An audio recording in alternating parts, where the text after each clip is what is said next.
Welcome to This Heilkunst Life, a podcast where we help you to bring the powerful insights of Heilkunst medicine into the everyday reality of your life. This is an ad-free podcast, 100% supported by our inner circle. I'm Jeff Corinter. And I'm Allison McQueen. And good to see you today, Allison. And I believe you have prepared an opening story to kick off this episode. So I was on sabbatical for about 7 months. It was a deep freeze in Ottawa, Canada, minus 30 for about 8 weeks, which is the same minus 30 on the Fahrenheit scale as well. So really bloody cold.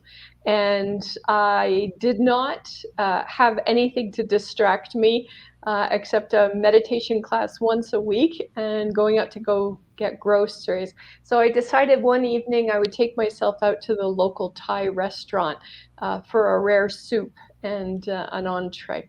And, as a Heil counselor, we have these microchips that are embedded from our how many years of education.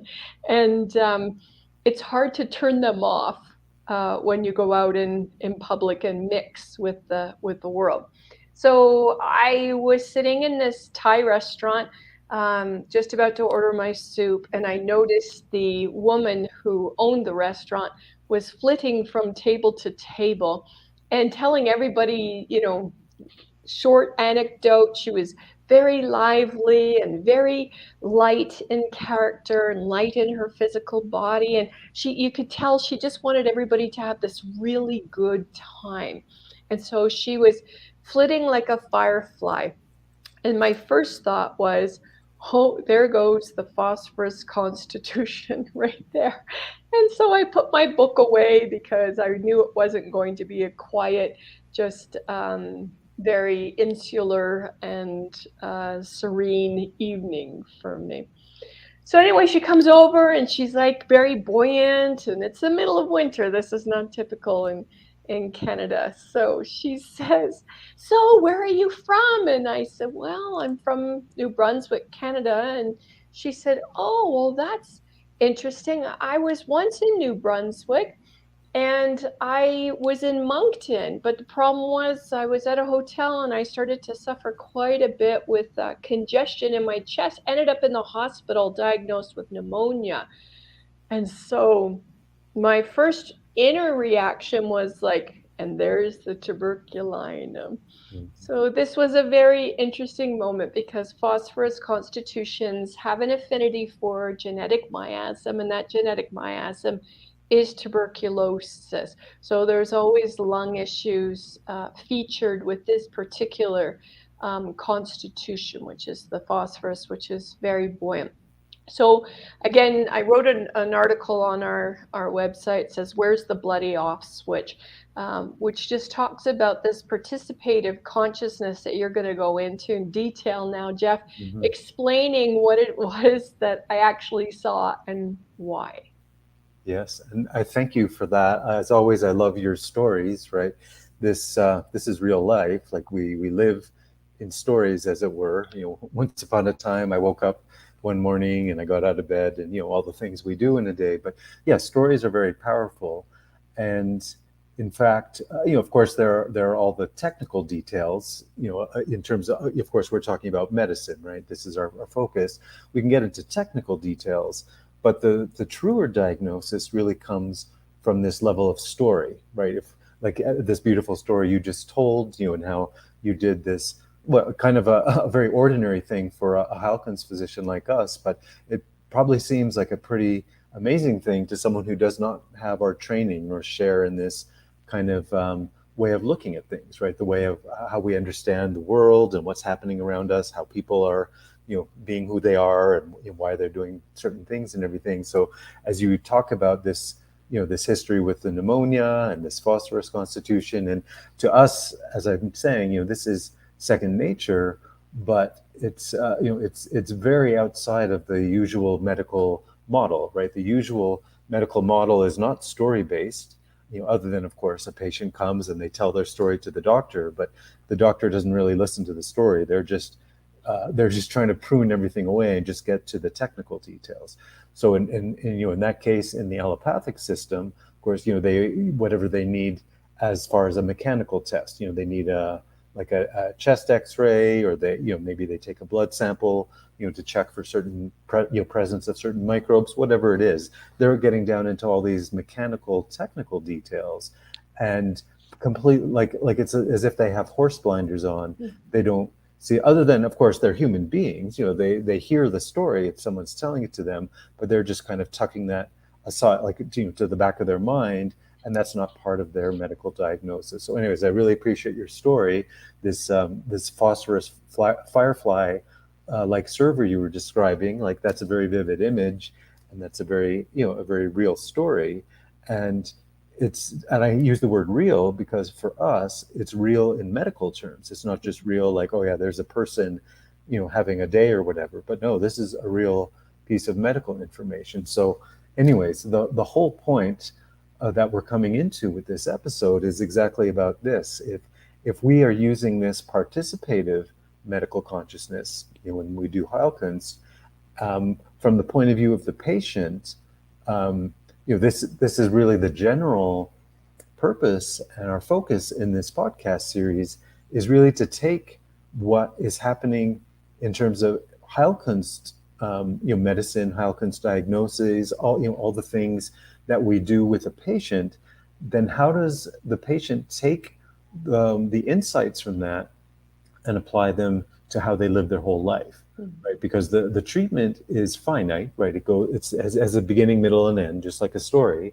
But then the patient's life, the patient's living their life keeps going on, right? They keep living their life. So, anyways, this was our whole purpose for this podcast, is so that when we come to the end of a patient's treatment, they have more than enough resources to keep living on these Heilkunst insights and really expanding them through how they live their life, how they live, with their children, with their family, their friends, whoever. But these principles, they deserve a life that goes far beyond the consultation room with the patient. So, anyways, this is our theme today: is how do you take this participative consciousness and bring it out into your life as a whole? But this is really the bigger purpose of this whole podcast series. So again, Alison, thank you for your vivid story, and let's start working on some of what you brought to light here and kind of bring it out, in terms of these lessons we're trying to bring forward. So this whole idea of a participative consciousness is, and I've sort of hinted at it in a certain way. I talked about the chest X-rays and things like that in allopathic medicine, for diagnosing such a patient as we're talking about.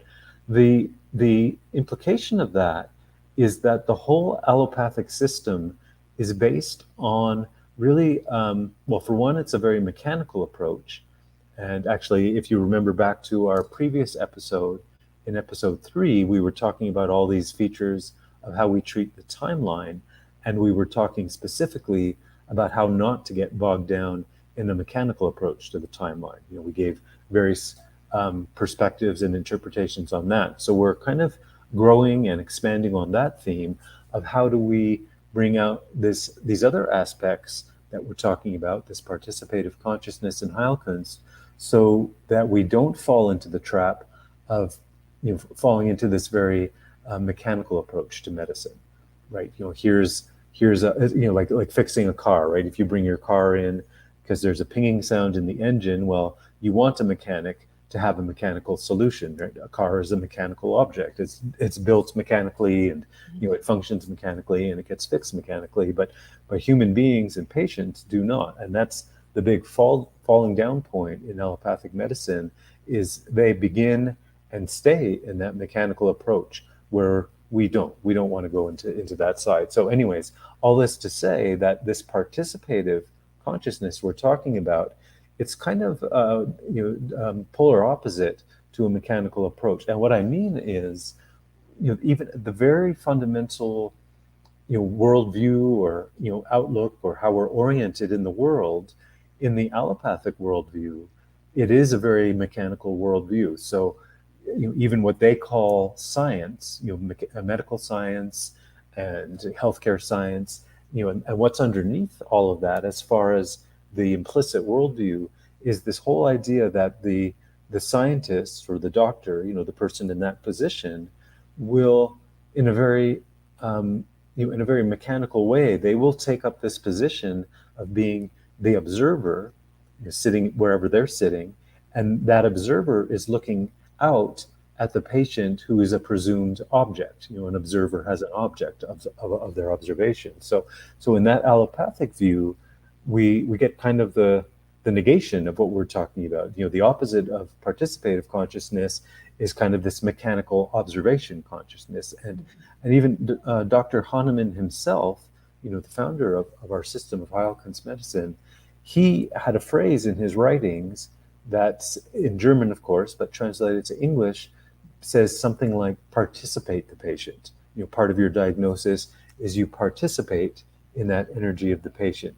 And the word he could have used if he was more of a mechanical scientist was, just observe the patient, observe their symptoms and observe all the features of the case, which sounds like it makes sense at one level. But as we get deeper into it like this, we realize that, no, we don't want that allopathic form of observation. We want this Heilkunst form of participation. So anyways, I'm giving the broader outline there, but Alison, any kind of specific example or kind of impression you get as you kind of hear all those words? Well, as you're talking, I keep thinking back about when you were my clinical supervisors, kind of how we met.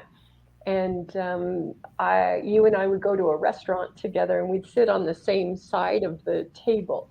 And the fun exercise that we were engaged with, we were going to observe people until we discerned what their constitution was. And so, you'd say, well, what is she, do you think? And I'd say, oh, well, she's a pulsatilla. And you'd say, well, how do you know that? And that was the thing, was like exercising parts of my mind that, were normally educated out of. And that participative consciousness, just the way that individual would move, or she would pay attention by touching her partner, or she would fawn over her child with this, Snow White smile, and, just really taking in all of the participative morsels that kept getting kind of dropped, and then taking them and gathering them up, and them actually becoming this formulaic capacity and discernment for diagnosis. Yes. Yeah, that was great fun. Yeah, and yeah, you used the word observe earlier, which I guess in one way we were observing, but as it turned out, we discovered we were participating, because the taken to its conclusion, that word observe, as we're talking about, really leads to a very a presumed mechanized approach to whatever your object of observation is. Okay, it's 6 inches tall, and it's like we can get all these quantitative facts about the things we observe, but when we're dealing with living entities, human beings, and how they move through the world, and what we can kind of one living agent participating in another, we can get to this whole deeper level of so-called observations, which are better called participations, right? So yeah, that whole exercise we did in restaurants turned out to be, we were learning ourselves to be a real great participative kind of exercise. And talking in this way is also reminding me more generally, not just in medicine, but our world as a whole, the way most of our education system works, training for whatever degree or profession people train for, we have very much of this through all the fields, not just medicine. We have this very non-participative approach to knowledge, where we go to school, we learn all the technicalities of our profession. Again, we can find exceptions and compare different professions or whatever, but by and large, this has really become the norm, that we go to whatever our professional training is, and we informationally gather all the technical points. You can read a textbook, points 1 to 10 of this chapter and 1 to 10 of this chapter, and supposedly you're educated by the time you get to the end of that. But really, you're full of technicalities, But then, so many graduates in whatever field we want to pick go out into their first job, and they kind of have to learn all over again, or for the first Mm. time almost, in the sense of, yeah, now they have their textbook knowledge, but now they get to find out how it really works in real life. You hear people talk in this way, when they talk about that transition from school to their first job and things like that. And part of it is really what we're talking about, not just in medicine, but this broader worldview has really implanted itself in modern consciousness, where we have become very technical thinkers about just about anything in life. Everything needs a technician, and of course, all the computer technicians who troubleshoot computers. But it's become that way with everything. For everything from accounting to, I don't know, name a field, and it's like it becomes more and more of this technical exercise, technical education, and technical applications. Which, of course, as I say, everyone kind of hits on this wall when they get into their first job of the missing element of participation. But that just kind of becomes, the rest of their career kind of thing is filling in the gaps at that participative level. And that's also, to say it all that way, it reminds me how historically, this shift has occurred. We haven't had so much schooling the way we do now. All these technical professional programs. You become a this and sign up for this program to become a that. And like in the old world, there was much more of an apprenticeship kind of way of educating people, which is a direct participatory way of learning. You just hang out with whoever the master is that you're apprenticing with.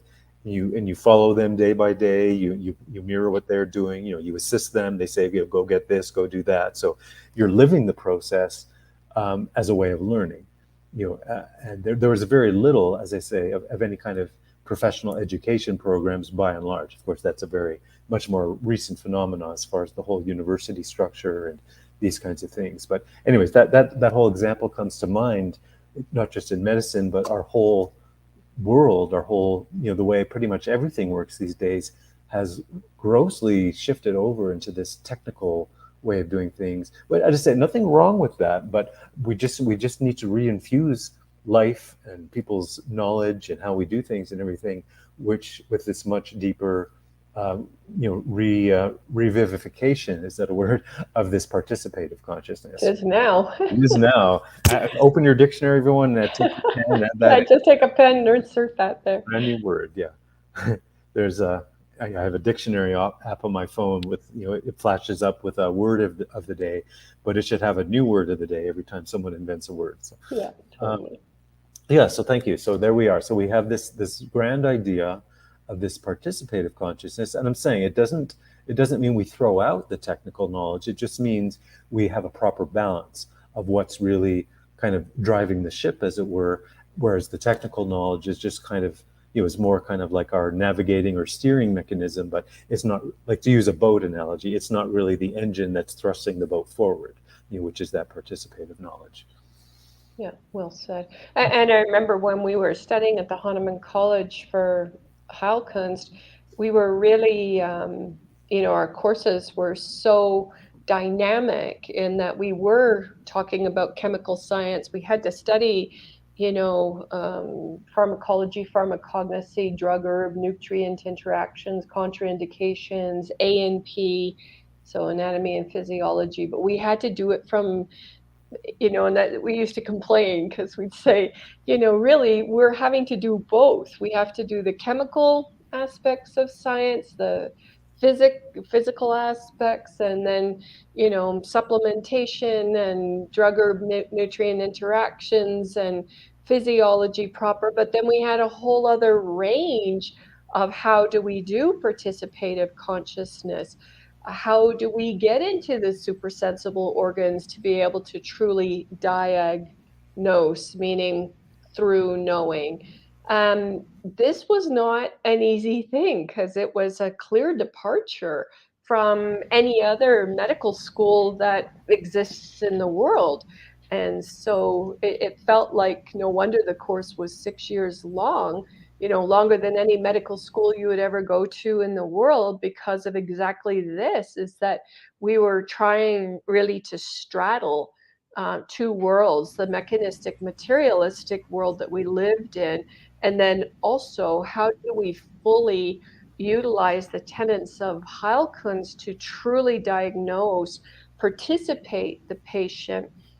Just going back to that individual in the restaurant, that woman, I mean, I could visualize giving her phosphorus and tuberculinum and seeing so many of her present and future issues resolving on the law of cure like cures like. So yeah, that it's quite the way of living and being, not just as a clinician, but as a human in general. Yes. Yeah, there you go. Yeah, it is very specific. You're right, to the clinician world, but it has so many broader applications for for fully living, right? And I would say, I guess I would throw in this point to say it that way, as you just phrased it. It's this becomes one of the key features when we are giving a full definition of health. How do we define health? How do you diagnose it and recognize it? You see it moving through the world. This person is living in a healthy way versus less healthy. Is this very topic? This becomes one of the characteristics of being fully healthy, is being able to live out of a participative consciousness. Because if somebody could, as I say, eat healthy foods and exercise and do all those right things for themselves, but if they are in an allopathic mechanical consciousness, their definition of health can only go so far on the scale, right? Like we could not diagnose that as full health. Regardless, say it's all organic food on their plate or whatever. We can check off all these boxes on their on their health diagnosis. But seeing somebody go through their life in a mechanical consciousness, you're like, oh, you're missing. You have to go back to summer school and get your participative consciousness course. To kind of fill up your total engagement with life and your health and all that. So participative consciousness becomes one of the defining features of health. The more we really get into this. Yeah, well said. And again, just what would have added to that individual's life that I'm thinking about, with giving tuberculinum, she would have had less, yearning, the feeling like her life was not being fully lived, huge desires for constant change, in the extreme, desire constantly to travel, difficulty staying supplanted in the same space. Lung issues, of course, have a lot of grief associated with them, issues unresolved with the mother often. So this is what we would have helped her to suss out and resolve. So even on the surface, everything looks fine, but when she dropped that seed and I had the opportunity to participate, I was like, okay, so if I stay here long enough, I'm going to get stories of yearning and unfulfilled desires, and it would just, you just know where it's going to end up. Mm-hmm. Mm-hmm. And you say this all the time. You just reminded me, when we typically first meet a patient, and one of the first things we're doing is, finding out their constitutional type, like you illustrated in your real life story here. And they often come back with responding to us with some form of surprise, like, well, how can you know that about me? And you start reading them, phosphorus or whichever one you're going to read from the materia medica to them, just to kind of feed back to them, oh yeah, here's your personality type, it's phosphorus or lycopodium or this or that. We start reading the features, and they're amazed, like, how could you know that about me? But it's do they call you psychic too? Yeah, and worse, like with doctor, and But and I get it. We're having fun with it here, but the point of that is people are not used, because we live in this vast world, a very mechanized world, like we're talking about, this allopathic, non-participative world. So most people don't really get to experience this, themselves and other people. So when they encounter it, it's a novelty. It's like, well, how do you do that, and how do you know that? And it's like, and I said, to us, it's like, it's second hat, or or what's the expression? Second, I'm not using the right expression. Nature, Second second nature. nature. Yes, we say something else I'm about wearing the hat. you're wearing the hat, but it's like, yeah, old hat, I guess, is what I was mixing it up with, meaning that it's an old habit or something. But yeah, second nature to us, but it's like it's it's um it's just mysterious to most people. It's like how could you even know that? So, anyways, it's kind of our one of our fun party tricks, when we're meeting people, and we do that a little bit for just sort of more of at a social level. But yeah, in the medical context, in the clinic, it's a very serious business, of course, where we're getting the right prescription for the person, and we're kind of getting them on their health journey. But yeah, this whole business of this being a novelty in such a mechanized world, that yeah, it does, as it takes people quite a while before they even can start to really fully open to the possibility of it. And then to where we're going today in our talking is, yeah, where how do you actually bring that into your life? So that itself is already a journey. But I pulled out actually a famous quote when I was preparing the notes for our episode, and this is a relatively famous quote by Carl Jung, the psychologist. And I'll just read it here. He said, and he's talking again in his clinical context, but this I think has much broader applications the way we're talking about it today. He says, the meeting of two personalities is like the contact of two chemical substances. If there is any reaction, both are transformed. So in other words, you can't have this idea of this, like we said earlier, the scientist, who goes and sits in the medical consult room as a supposedly objective, detached observer looking at their objective observation. Patient. You can't have that. It's just like two living beings are going to be, they're each of their own living processes, and their consciousness and so on are going to be interacting with each other in a very dynamic living way. So yeah, you end up with what Jung said. Neither is both are transformed, as he said. In other words, neither is left unaffected. And that's and that's and this is popping into my mind too. I had a patient years ago. She had, before me, she had gone through a number of other practitioners, some homeopaths and some other things, and she came to me in the way I was having my conversation with her and asking her questions and everything. She specifically commented. She said, "You're very different than anyone else I've seen." Like she didn't use the word, but she was basically getting at the idea of this participative consciousness. She hadn't experienced that with any of the other practitioners, because they don't know about that either. Just like most general people these days, it's just kind of an unknown. It's part of human nature, but we don't really pay any attention to it. It's kind of like the what's that called? The invisible. What's it called? The invisible.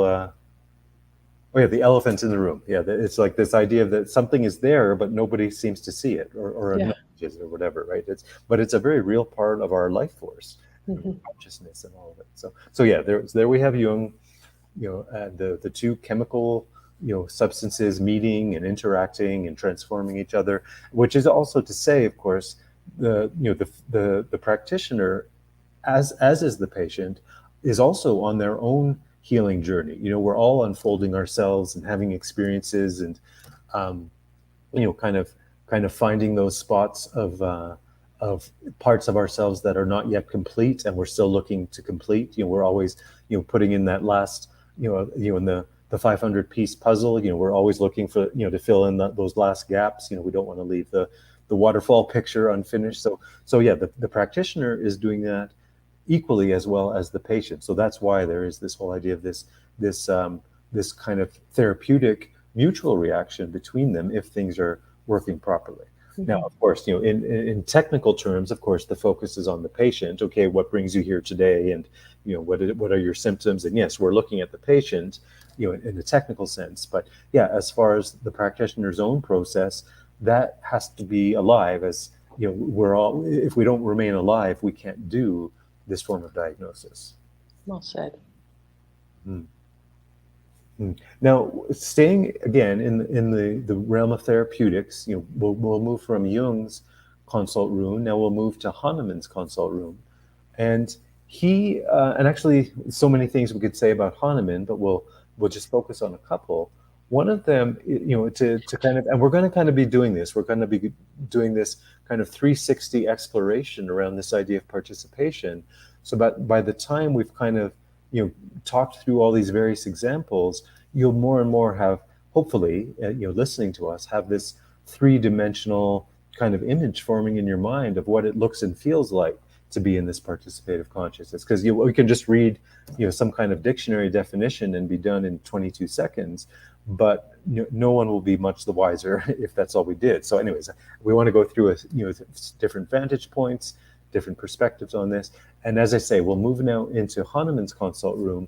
And one of the greatest things that he did historically was the way he came to, he came to this participative way in terms of this medical science of really giving us the deeper knowledge of what a medicine will do for a patient, right? And you know what I'm talking about, Alison, of course, is the concept of provings. Mm-hmm. This is like Heilkunst 101, like, this is so basic and fundamental, but by approving, what Hahnemann came to do was, instead of just, kind of like what his fellow doctors of his age were doing, they were just making up speculative explanations for why certain medicines work the way they did. This was kind of the beginning of the age of chemistry, and there was very kind of a speculative medical science was going on, and lots of hypotheses and suppositions. Well, maybe it's because of this, and maybe it's because of that. But Hahnemann wasn't buying any of that. He was a participator, and so he came to develop this process called provings. And Alison, do you want to describe what a proving is, and if we were going to do one as a group, like what would we be popping something into our mouth, or what would we be doing, and how does a proving work? Yeah, well, and I can't wait to get to, because I have the perfect proving, but I'm going to save that for a little later on in, Oh yeah, in we this. do have Yeah, that. Yeah. yes, we do. And so the proving really is the scientific aspect of Heilkunst treatment, as we have laid down by Hahnemann. Let's start with him and other physicians that came after. And that really is that often there was a crude substance given of a particular mineral, animal, or plant from nature. And then the healthy individual would actually exhibit certain symptoms related to that. So, for example, in our class, we actually did a proving of middle C, which was super interesting. Like, middle C, how are you going to actually prove a musical tone? And so this is something that we did as a class. It was super interesting. So we heard, middle C on a keyboard, and we were to kind of go away and sit in the classroom and really write down everything that we noticed, Mm-hmm. physically, mentally, emotionally, and even spiritually, that occurred to us as a result of hearing this particular tone. The cool thing was that we didn't know what it was until after the proving was completed. And so cool to listen to other fellow budding practitioners in the classroom come up and feel a lot of the same provings, symptoms of this, having been exposed to this musical sound. And so, yeah, I love that. So we have how many provings? 5,500, 6,000 provings that we have access to. Yes. Yeah, and that's really becomes the foundation of the whole science of homeopathy. All those proved remedies, you're right, but of course we have, other than provings, we have other forms of knowledge as well. But yeah, the provings really create this great body. And yeah, as you described that, Alison, this kind of writing down your inner sensations and reactions, to whatever the proving object was, it, again, brings us back full circle to this idea of participation is rather than focusing on that object out there, that's supposedly out there, we're focusing on the part of it that's inside of us. How do what kind of reaction do you have on the inside? What sensation, what feeling, what kind of, even in terms of, physiological changes, it's like, oh, that gave me a headache, or that that kind of made my, the back of my head feel tight, like a headache was coming or whatever it is. It's like these inner sensations we can't observe, we have to participate them inside ourselves. So anyway, that's in terms of Hahnemann doing a medical proving in terms of a drug substance this way, this was his first doorway into this participative consciousness in a grounded scientific way. As I say, we all participate all day long. It's like, how does somebody make us feel? And so we're not thinking about that as a science. We're just going, oh, I don't like that person, or we're kind of living in our subjective part of that. But Hahnemann and others turn that more into an objective science, where we can turn that participation into true knowledge about the world around us, right? What are the, like when people talk about gut feelings and things like that, this is the objective version of a so-called gut feeling. It's kind of crazy when you think about the fact that we go to a whole symphony on a Friday night. Could you imagine doing a proving for every musical note? It would be, yeah, what a body of work that would be. Mm-hmm. Now, what also could be interesting, we could do a proving on an entire piece. It's like, what is Beethoven's Ninth Symphony about? Yeah. Of course, we all know too much about that. We've read music history and everything and all the reviews. But let's say we take a piece people don't know so well and do it in this proving method as a group of people. Of course, you can all go off and write your impressions, but collectively, if that would not bring together this kind of participated meaning of a given musical piece. Oh, this is about the great virtue of mercy or something like that. You kind of get that feeling you're listening to a piece. I don't know if such a piece, there must be one, but yeah. I as I've written for many years, I listen a lot to Arvo Part, as you know, Norwegian composer. No, he's from Estonia. And I love, yeah. And so I'm sure I've done many provings without participating exactly how they have affected me. Maybe a portion of my evolution of consciousness over time has been seriously influenced by him. Yes. And then we could, just like we have these 6,000 homeopathic medicines, we could probably likewise build up a homeopathic materia medica of musical pieces, and then apply them with a kind of a musical therapy, to people, just like, we can give someone belladonna homeopathic remedy, we can give them, oh, here, listen to this symphony, 7 times over the next 3 days, and just, see that doesn't have a curative effect for your emotion right now. Yeah. Wow, that's awesome. Boy, you and I could have, we have a lot of fun, you and I talking like this all the time. I know. Wouldn't that just be the funnest of all, though? It would be. I love that idea. Mm-hmm. Mm-hmm. So here we are. We're in Hahnemann's consult room, and his invention, this great scientific invention of provings, to find out what's inside of each homeopathic medicine, so we know when to apply that. And we're gonna kind of go a little bit outside of his consult room, and we're going to stay in the same time in history. We're going to go to one of his contemporaries, not a doctor, but another scientist and kind of thinker and philosopher, which was Goethe. Actually, he was also a poet and a playwright. He was one of these polymaths kind of people. But Goethe was, you can say, kind of the great granddaddy of this whole participative science, right? And the fact that Hahnemann kind of picked that up in the air, as it were, in the vibes of that time in Germany, that time in science and everything. But yeah, Goethe was the first. He kind of laid it down. Hahnemann, picked it up through the ether, as it were, gave these medical kind of provings. But Goethe was amazing on so many fronts. We can't go through his whole life. This would be like a 7-hour podcast, and we'd never even get to the points we wanted to talk about. But he, as I say, he was this great scientist of participation, and one of his most famous and initial scientific investigations was on the topic of light and color. Of course, we all know famously about Isaac Newton, putting the white beam of light through the prism, and supposedly breaks apart into all the colors of the rainbow. Well, Goethe wasn't satisfied with that, that research from Newton and his conclusions, and his writings on that.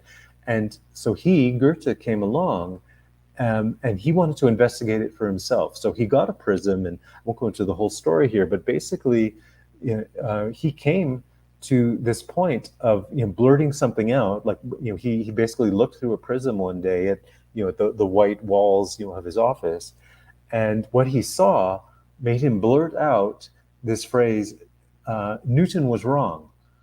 Now, it took him the next 20 years to scientifically find out what he meant by that. He had to find out himself why he said that. And what he came to discover, that this whole idea of white light going through a prism and breaking apart into light is a very mechanical idea, and it's not at all correct, right? It's mechanically correct, but the world and life and all the things we're talking about, this is not a mechanical universe. So when you come to do mechanical science and come to a mechanical conclusion, it's kind of like, like a small child, you may pat them on the head and say, "Oh dear, that's so cute." You go about your mechanical, experiments. But yeah, we want a more full experiment, a more full science where we can participate the deeper phenomena. So, anyways, Goethe blurted out Newton was wrong, about his color theory. 20 years later, we get his book explaining what he means by that, and what the real science of color and light, and white and dark and light and dark colors is essentially what, I'll say this in a poetic way, but there's kind of a truth to this. What Goethe did, instead of running light through a prism to find out how we can tear it apart and find out all the pieces it's made of, he ran light and darkness through himself and found out this foundational reality of how we're all made of this spectrum of light and dark, and this color that kind of emerges out of our consciousness. As I said that in a very poetic way. There's much more of a scientific way he came to say it, but I'll stick to, for our purposes today, I'll say it that way, just to kind of give this contrast to Newton, who gave this very mechanical approach to the science of color. So anyways, I'm just using him as a great example, Goethe, but he was this parallel and this slight precedent to Hahnemann on this whole idea of participative science, and how we come to this deeper form of knowledge about how things are really constructed in the world, how we really come to have a relationship with things, which can never be this purely reduced to mechanical way. So anyways, here's another point of our meditation today, of this kind of Goethean science, this deep participative science, and how he came to know something about light and color, but for our purposes, how that really illuminates the human being, and all the things we look at in health, and our science and all of this. There's a great foundation in that. I think also what you're saying that's so illustrative of your point is that it's not external, Yes. right? It's internal. And that's the thing, is that we have been led to believe during this descent of gnosis that everything is externalized, like a diagnosis, arthritis, this is the drug you get externally to take. Yes. Because of the stiffness in your elbow. Well, actually, no. It's actually an internal function. And that's what Goethe did in that moment where he said Newton was wrong. Yeah. Was he actually reeled back something that was showing up on a white wall externally, because that's how Newton could see it, was in this mechanical way. But he reeled it all back to the horizon of light and dark that was occurring within his capacity to see. A patient did this a couple weeks ago. She said, I looked up at the light and then I closed my eyes and I could see everything in X-ray. And I didn't say it, but I said, oh my God, Goethe did too. It's this realization that these participative organs have been so devalued over hundreds of years as we've gone on this descent of knowing, or gnosis. And now we're at the bottom of that crux, and we're crawling our way up into this marriage between participative consciousness and measures of mechanism. Yes. Yeah, very well put. And so now we're going to go, we did this lateral move from Hahnemann to Goethe. They were historically contemporary. Now we're going to come from Goethe back into the world of homeopathy to actually a currently living homeopath named Dr. Rajan Sankaran. Oh, yeah. And he's written many books, many very useful books to our field. In one of his books, he has a concept which really directly is in line with what we're talking about. We're talking about this participative consciousness. He has an equivalent concept which he calls the physician's reaction. Mm-hmm. And it actually kind of goes back, Alison, to the way you were talking a few minutes ago when you were describing the provings, and you were talking about all these, how we have these inner reactions and inner sensations and feelings, to whether a substance we take or a piece of music we listen to, whatever it is. All this inner reaction, what Sankaran calls the physician's reaction, is identical to what we're talking about as far as this participative consciousness.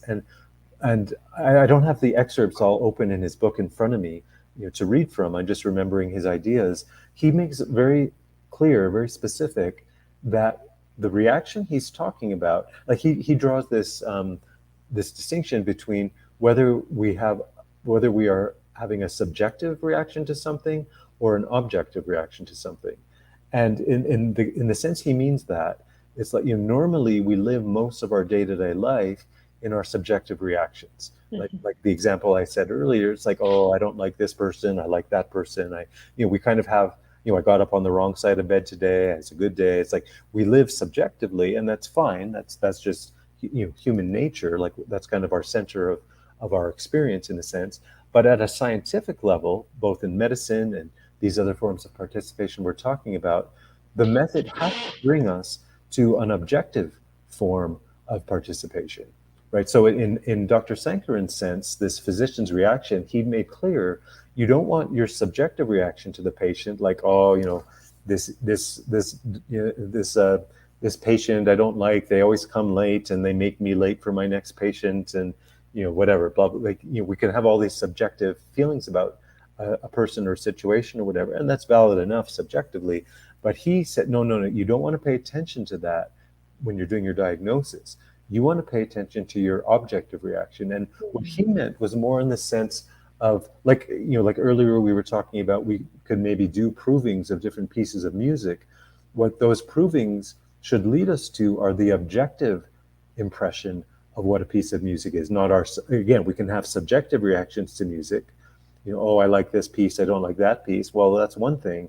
But in our objective reaction to music or a person or a patient or whatever, it's not our own personal reaction.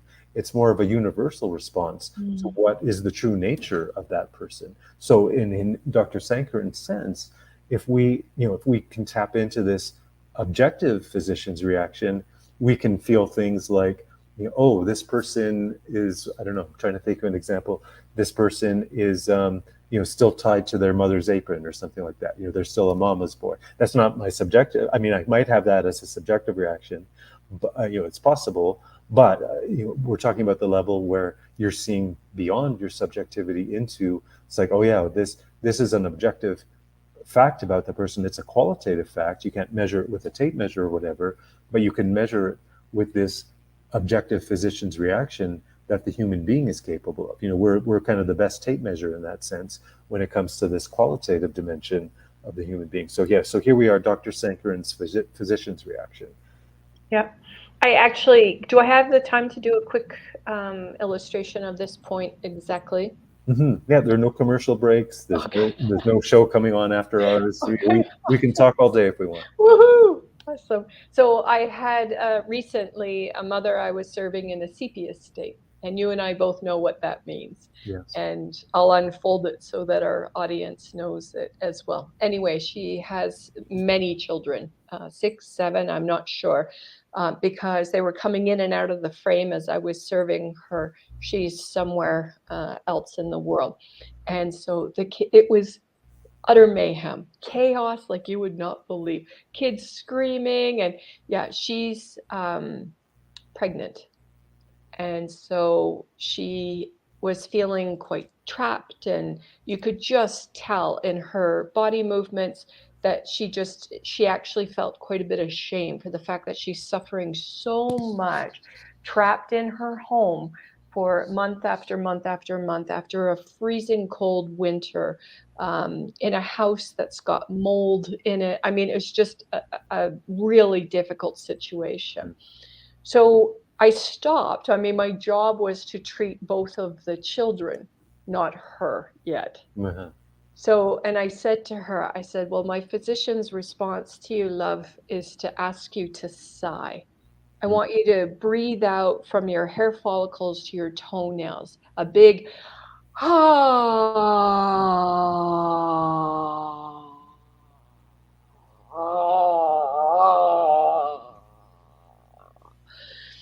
And she did that a couple of times. And I said, you know, if I had my way, I'd come and make you a really good bone broth and, you know, love on you and listen to you and hold you in my arms and let you have a really good cry.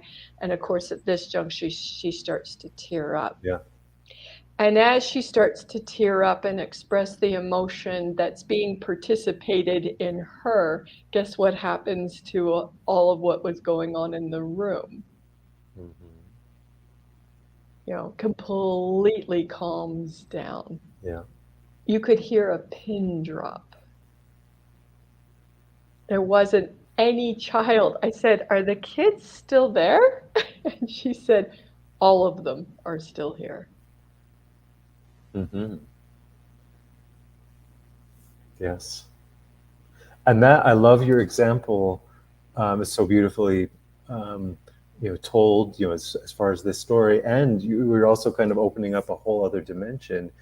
Is that, I mean, you were participating her. That was the point of your story. Kind of seeing that objective state that she needed. She needed proper remediation in terms of the sigh, but there's this whole other layer which is kind of hidden in your story, which is the children around her are participating her state, Yeah, yeah. acting it out. And then, of course, this is a common truism in terms of parenting and families and children and adults, and even, of course, we could transfer that to humans and domesticated animals, training your dog and things like that. Yeah, these younger beings, young humans, or these animals, which are always in a younger consciousness than a human being, have this participative relationship with us. And that's really where proper parenting and proper training has to start, to really create the foundation so that proper parenting can happen, and you can help the children grow up, and all the things a parent has to do in a technical sense. Back to our discussion about technicalities and everything, there's technical things about parenting. Don't let your kids stay up till midnight or whatever. That's a technical rule. but yeah, that's deeper participative consciousness, going two ways, from the parent to the child and back again, is really the foundation that all these families are living in.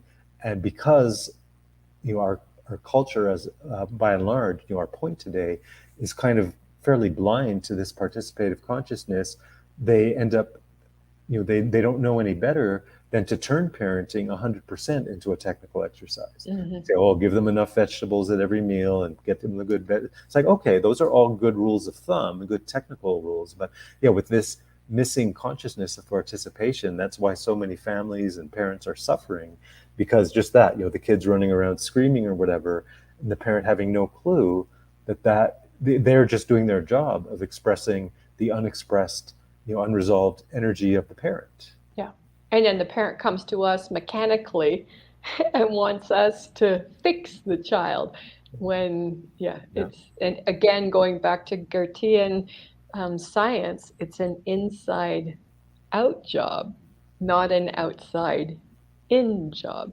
So, the child in that example is, being the flashlights on them to light up their kaleidoscope of colors on the wall, just like in Newton's case, when, wait a minute, that's not where the etiology of the suffering is. Mhm. And so, yeah, and just a footnote on that story, sepia, we've written many articles on arcanum.ca. So please, if you're interested in the sepia state, go in and have a look, because it's actually a great many of us men and women who feel trapped.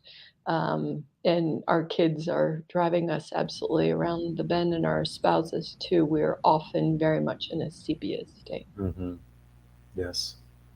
Yeah, I mean, yeah, the family parenting situation is classic for sepia, but it can play into the workplace and just life at large, where people feel kind of really overwhelmed, and their resources drawn thin, right? So yeah, it is. The parenting is the classic case where we see that, but yeah, you keep your eye out for pretty much anywhere in life where, yeah, that can start to raise its head up. Yeah. Yeah. So the next, just to kind of round out our examples, we have now this in itself could be, many hours, of a whole like a dissertation style. I will not do it that way. I'll say it very briefly, but yeah, just so we know, this is another these big philosophical topics, and we come to two of our great, um, you know, philosopher and scientist pair of this whole dynamic medical system behind Hahnemann. Hahnemann gave us the provings and the homeopathic medicines, all this that we've talked about. But his philosophy is best and fully expressed by both Rudolf Steiner and Wilhelm Reich, both who kind of followed Hahnemann, in the decades since him. And they were both great participators as well. And again, without going to a long dissertation on this, they both kind of came to a very same conclusion about, like, if we're talking about Dr. Sankarin, the homeopath, and his physician's reaction, as we called it. Well, they kind of came to a similar thing as well, as far as what is the state of consciousness, the state of someone's whole kind of mind-body system in which they can do that participation. So towards the end of his life, Wilhelm Reich started signing his name, like, when he wrote the introduction to his book or something, he, instead of writing his own name, he would call himself the silent observer, or he would just put initials S.O. Like, who is this silent observer? Like, that's weird. Like, what are you talking about? And I'll come back to that in a second, but Steiner as well, when you follow his philosophical writings, he very clearly laid out this whole understanding of when we get into this pure state of what he called pure thinking, but we could apply that as well to what we're talking about, this really deeper state of pure participation of life itself, and the thoughts that come out of that, the sensations that come out of that, this pure thinking. He basically pointed to a zone of our consciousness which was not dependent on the physical body. Like most of our thinking, our subjective thinking and our normal everyday thinking is fully dependent on the body. It's like what I said earlier. If I got up on the wrong side of bed and I have an itch, on the side of my head, and I'm feeling this, and it's like we have all these sensations and everything, and that's forming the shape of our normal thinking, our normal subjective thinking. But what Steiner came to show us is there is this other part. He didn't use the word, but it fits perfectly with our participative consciousness, where it's tapping into this more universal human consciousness that's not dependent on me and my body and my subjectivity, but it's kind of something we can all equally tap into. So that was his way of talking about it. And Dr. Reich, as I said, he was referring to himself as the silent observer. To me, that's another equivalent. He's using different words, but he's saying the same thing. It's like, yeah, the silent observer is this state free of the body, all the noise of the body. It's like the way I think of that phrase. It's like, all of our organs, our liver and our kidneys, and all these different organs are like all these little radio stations inside of us, broadcasting these signals all day long. Again, whether our heart is happy or whether our kidneys are stressed or whatever it is, it's like all these different radio stations are broadcasting these signals, and that's making up our normal thinking process day to day. But what Reich was pointing to in the silent observer is like where all those radio stations have just gone quiet, because now we're tapped into this universal consciousness. As I said in Steiner, or our participative consciousness in medicine and all that. So anyways, that, as I said, could be a whole dissertation, but I think I did a good job of keeping it relatively short. Yeah. So, and a big part of what you spent a whole year studying. So I know you can go much further and deeper. And so I hope you will in your own dissertation. Oh, yes. Yeah. Where there's space and time, I will certainly do that. Now, the one, I guess, additional example, and then we'll kind of shift gears a little bit in a moment. But so yeah, we've gone through Goethe and Hahnemann, Steiner and Reich and Sankarin, and all these great scientists around this participative consciousness. They each had their own language about it, but talking about the same thing. A much more mundane example is, the whole idea of method acting.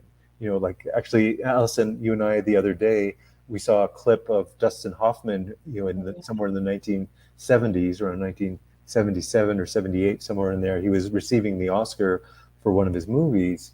But anyways, Kramer versus Kramer. yeah, Kramer versus Kramer. I'm just bringing him up because he's famous as a method actor, Mm-hmm. right? And for anyone who is not quite clear on what that term means, it's basically, it's not like the classical form of acting, which we can call a more mechanical form of acting. We'll just memorize your lines and put your hand here and do this, and you can kind of be a good technical actor. But the idea of method acting is kind of this participative idea where you don't just learn your lines, you become that part, you become that person.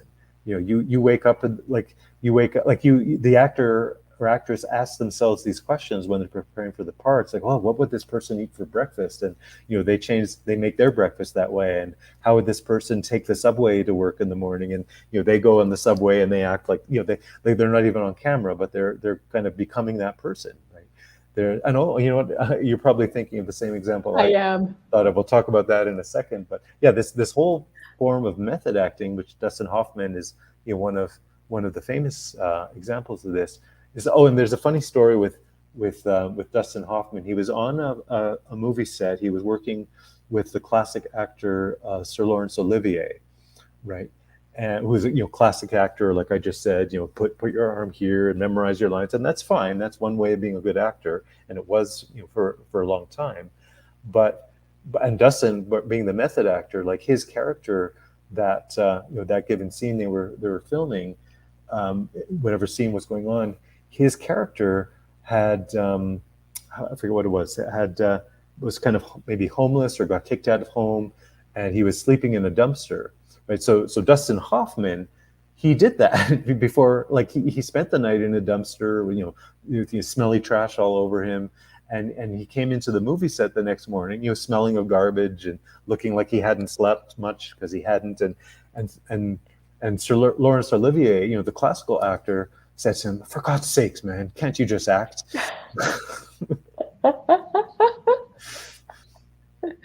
Yeah, that's classic. But there is, that's one great example. But yeah, there's another movie we've seen, which we talked about recently as well. Alison, do you want to point us in that? Well, I don't know if you're thinking of the same thing now that I am, but Meryl Streep spent a whole year living as really out of a Polish accent before she actually did Sophie's Choice. And so her kids were like, "Mom, are you ever, coming back?" She entirely took on this persona of this Holocaust victim from Poland and lived it at the grocery store, in her car. Like everything was done with this Polish accent as she took on the persona of this method actor for this part, which she again, I think, won the Academy Award for that year. It was, and well deserved. Yes. Yeah. No, thank you. Another brilliant example. I was thinking of Jim Carrey in the movie Oh, yes. Man on the Moon, Uh-huh. where he's playing the story, the part. He was playing the actor of Andy Kaufman, right? Yeah. This actor from the '70s who was a performance actor and a comedian, and he was in that show sitcom Taxi. And anyway, so he was a whole character, a whole performance artist. Like that's whole story. So this movie Man on the Moon, Jim Carrey was not just a method actor. It was like, if you can think of like, whatever is beyond method acting, that's what he was doing. Like he was beyond just being that person. He was like, I don't even know what the verbs are, or relatives of Kaufman said they couldn't actually tell the difference No. in many cases, and he would just show up at their house, and they were so taken aback. They thought it was, their long lost departed. Like it was uncanny, and even I guess in the second movie that illustrates. Jim Carrey actually, he felt he was almost like downloaded with the character. We've experienced this a little bit, or maybe I did. I don't know if you've ever, during Bert Hellinger's work. Remember when we were doing where you would stand on the actual colored tiles and you were named by the participant that you were suddenly their grandmother. And I thought this was a bit hokey Yeah. until I actually was told to step on the colored tile and was named without me knowing. And a ripple went down my spine. And I took on the actual persona of this man's grandmother, who I didn't even know. But it was like a channeling experience. I would never, Mm. ever, ever have assumed that that was what could Yeah. possibly happen during these psychotherapy sessions. Yeah. Exactly. Mhm. Hmm. So this, yeah, as I said, this kind of rounds out. Let's say we wanted to do this 360, experiential tour, kind of take you through these different points and these different perspectives. Hopefully, yeah, you have more than the 22-second definition we could have given at the beginning. You have more and more of a feeling of what we're talking about. And just to kind of bring it home, like, how do you, our whole point today, how do you take this home and live it in your life? And first of all, like, this concept we're kind of bringing home is, I hope it becomes more and more clear, the more we talk about this. But yeah, um, we cannot really let it stand, this idea of that we're living in a mechanical universe. Mhm. We're in a participative universe. We have a participative consciousness. We participate each other and ourselves, and the life and world around us. And just if nothing else, starting with that concept of, whatever is going on in your life, in and around your day, day to day, like what's happening to you, and where's your, where's your life headed, what things are going on. It's like to have more of this participative attitude, that all of it, everything from, the neighbor's cat, screaming in the middle of the night, waking the neighborhood, to whatever. It's like, whatever these things that are supposedly happening near you or around you, at some level you can participate and see it as a part of yourself, and you kind of really work that up to the point of really seeing how that part fits into whatever it is you need to see about a bigger picture of who you are and what your life is, right? As I say, we can start at the outer mechanical point of view, is like, oh, stupid cat, and wish you'd leave me alone or whatever, I want to sleep. But that's our subjective reaction. But yeah, the more we can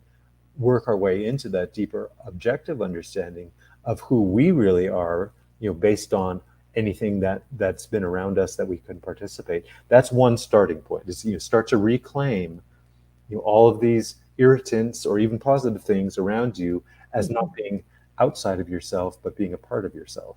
Yeah. So the first thing I think was, well, maybe I need Staphysagria for feeling victimized in the middle of the night. Staphysagria is the homeopathic remedy for feeling victimized. And so again, that's what you do. You ask yourself inside yourself what's going on for me, because in another state, if I wasn't in a victimized consciousness, I may not even notice. I may just sleep right through it. So that's the idea, is to take the light off the wall of the prism and bring it in to the internal organs so that you know your own mind. Isn't it that famous saying in the Bible, know thyself? Really is our total responsibility during the course of this lifetime. And we can't do that unless we are fully examining our responses, as you so well illustrated, to everything that's an external stimuli. Mm-hmm. Exactly. Mm-hmm. And another, point within this is, like, I'm talking broadly, but your whole life, all the things going on around you, or whatever, the irritants, the positive things, at a much more micro level.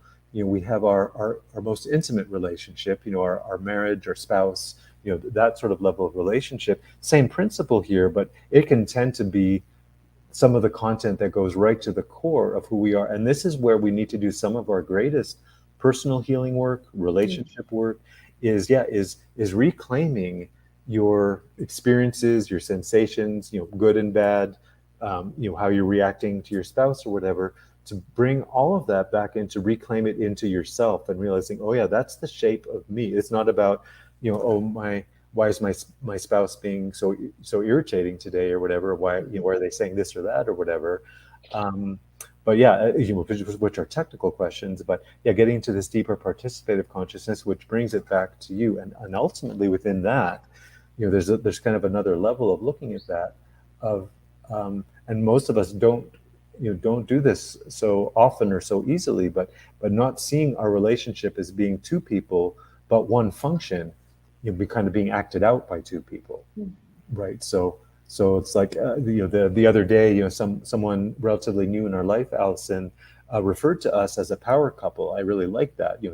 We all like compliments or whatever, but yeah, I took an even deeper meaning to it, like in the sense of our work in Heilkunst, that we share in common, and the projects we work on together and everything. It's like there's a function of scientific consciousness that we're participating in, where each of us as two separate individuals are part of this common couple function, this power couple, as we got called. But anyways, I took that as a great compliment. She doesn't even know what we do. No. But that was the impression that she got, which was interesting. Of course. Yeah, no, she didn't know the details, but yeah, she certainly had a feeling in coming to meet us. So. Yeah. Mm-hmm.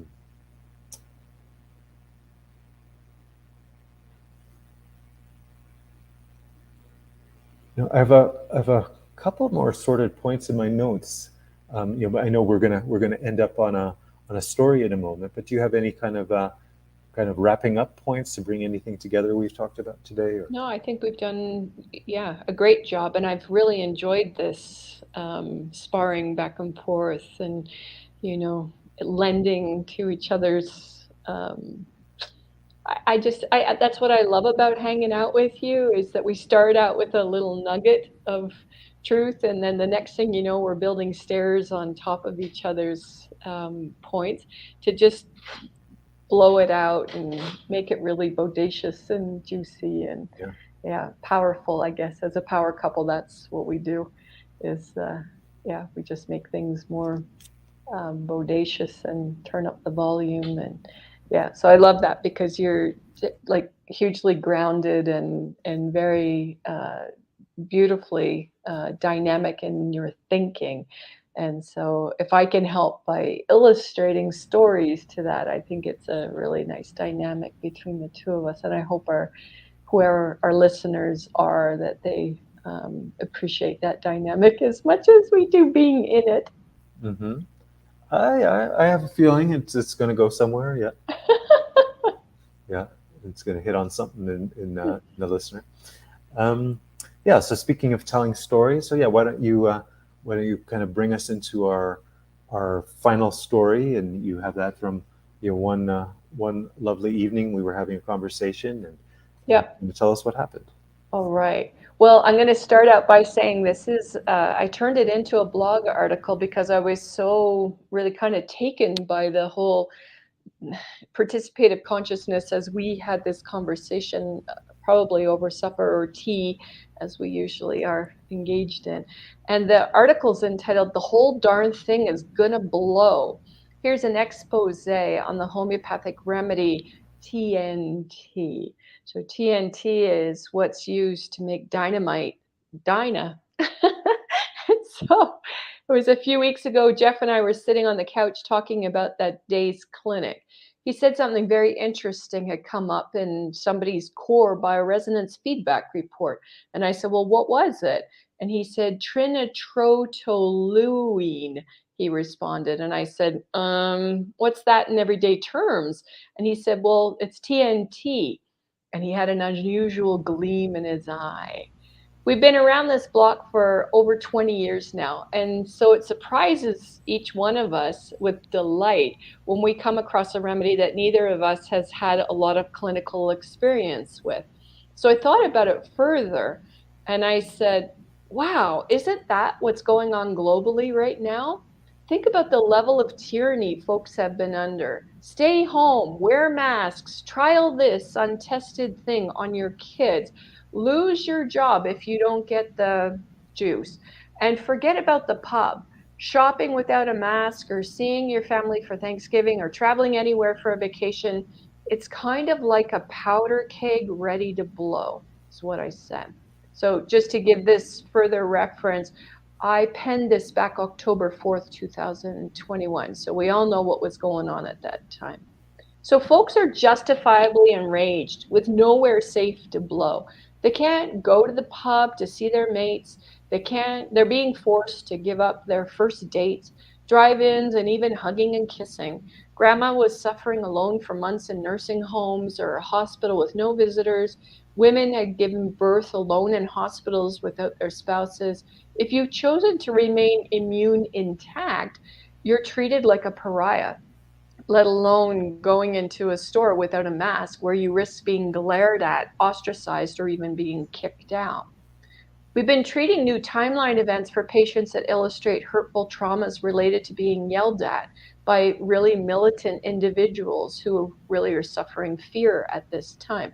I know individuals who've been told not to come back to ultimate frisbee or mahjong tables, card games, house parties, and even outdoor barbecues. One woman sat and cried at a table alone after another individual assaulted her and humiliated her publicly.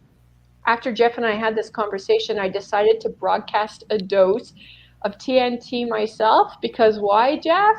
I was going to do approving because before you can give the remedy to somebody else, ethically, I feel I should take it myself. So I used the core bioresonance technologies that you use in clinic, asked you to broadcast it to me, and it was fascinating how the occurrences started to rush in, confirming that I'd hit a disease mark within myself on the homeopathic principle like cures like.